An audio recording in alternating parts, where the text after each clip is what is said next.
So as we're moving forward, let's talk a bit about video versus direct. I'm pretty sure every agency in Kitsap has both options at this point. And over the last 20 years, there's been a lot of discussion about video laryngoscopy versus direct, which one's better, which device is better, et cetera, et cetera. And I'm definitely seeing an evolution here from 20 years ago where video scopes were not familiar to anyone to now when students are learning laryngoscopy, they learn direct and then learn video, like right, essentially simultaneously. So initially we saw some data that said maybe these aren't so good, but it really seemed to be operator error. Now that we're 20 years into video laryngoscopes, we're seeing actually really good outcomes with video laryngoscopy. So let's look at a couple studies that came out this year. Now, when I'm thinking about features that have to do with anatomy, not physiology, and I'm a little more likely to pull from OR data. So these next two studies we're going to talk about are patients. Well, the first study is intubated in the ICU and the ER, and then the second one is the OR. So patients who are physiologically deranged are more likely, ER, pre-hospital, critical care. OR studies are typically studies that are really helpful for anatomic difficult airway, but not as much the physiology. So this is a 2023 study, and it looked at video versus direct in critically ill patients. So specifically, this trial looked at patients in the ER and the ICU. It's called the DeVice trial. Again, catchy name. Remember that. So it was randomized and controlled. So half of the group, 700 of them, was video laryngoscopes, and half of the group was direct laryngoscopes. Now, this was any type of video scope. So it wasn't one particular brand. It was a mixture of angles. So they may have been hyperangulated or not hyperangulated in this study. The difference was pretty profound, actually. So video laryngoscopy compared to direct was 85 versus 70%. And there was no difference in complications from a statistical standpoint. So this group of people was actually a lot of what I would call novice, in air quotes, intubators, because a lot of them were ER or ICU residents or fellows. So not a lot of attendings in these groups.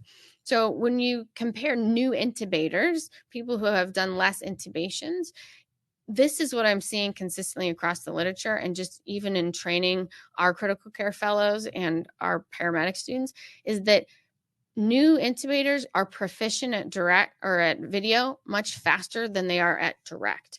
There's a lot of data that says you might need 50 or 100 intubations with direct laryngoscopy before you're proficient. But we're not seeing that with video. Proficiency is coming much quicker. So overall, in this study, with a mixture of residents and fellows, they said, again, 85% first pass success versus 70%. And then, not surprising, when they looked at how long it took people to intubate, the VL group was 38 seconds and the DL group took much longer at 46 seconds. So as DL, it's technically more difficult. We might have to do some cricoid pressure. We may have to do some more manipulation. So in the DeVice trial, with newer intubators, the video won. The next one is an OR trial. So this one is really an interesting trial. It was much bigger. So that DeVice trial was like 1,500 patients, which is pretty robust, honestly. But this trial was like 8,000 intubations. So this is in the OR. So again, when I'm looking at anatomy, an OR trial is helpful because anatomy is, it doesn't change when people are sick, essentially. So there was 8,400 surgical procedures. So it was actually 7,700 patients. Some of them had more than one procedure, but the median age was 66, so a little bit older cohort. And this was at an academic center. This one is interesting because these are attending anesthesiologists and nurse anesthetists. They excluded students from this study, which actually makes it interesting because some of the argument is like, well, you can't teach an old dog new tricks, right? If you're good at direct, then why bother with video? So they wanted to know, well, hey, these people are the high end of training and experience. Let's see how the device changes their first pass success. This specifically was a GlideScope study. So everyone, they all used a hyperangulated GlideScope blade. These are unchanneled devices, and they compared it to a Macintosh blade. Now, before the study, they took all of these providers and trained them on the GlideScope. So I think that's another important point: is if you just throw someone a GlideScope who's been using a Mac, they are not going to do well because it is a very different technique.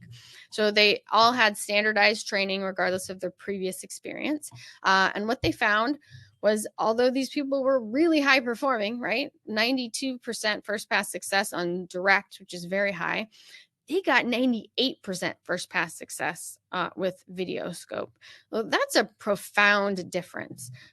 So I think both of these studies are encouraging that we are barking up the right tree as we're kind of transitioning to video laryngoscopy, as we have more experienced providers who are transitioning away from DL. We just need to make sure that people are trained correctly. Training on direct laryngoscopy takes a lot more experience. And honestly, we're not getting as much intubations pre-hospital as we used to. So it's really hard to get to that proficiency of 100 intubations under your belt. And why practice on our sick patients when we know that we can get proficient quicker with video laryngoscopy?